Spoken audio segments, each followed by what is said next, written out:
comments? What is your view of why the pension revocation proposal failed again? I think it's the third time in a row we'd like to have last comment. Very simple. One man, Chris Caruso. Very simple. It's stated clearly. Chris Caruso has tried to be a champion of the ethics issue. He has a trophy that he's after. I'll be the first to admit it, and that's John Rowland's pension.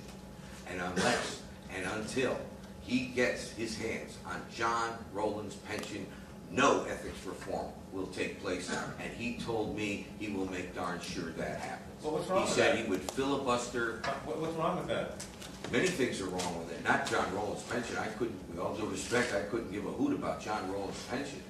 But what we care about is getting ethics reform, and there are many people, including the Senate Democrats, that feel that being retroactive is unconstitutional.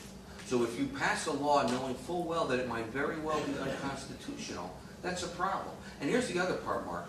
The other part is, let's assume you truly believe, as he does, that revocation is the way to go. He had an opportunity to allow us to pass what we had and then debate the revocation issue separately. But instead, and by the way, it wasn't revocation that stopped all this.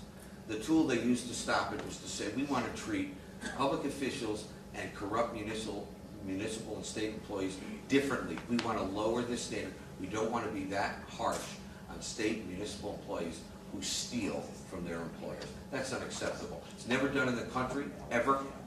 Every time a unified standard for both public officials and municipal employees has been passed by any legislature in the United States, it's been held up when challenged, never defeated. And yet, over that reason, Chris Caruso got his way. No ethics reform, so he can have center stage next year to get John Rowland's pension. So is that really just Chris Caruso?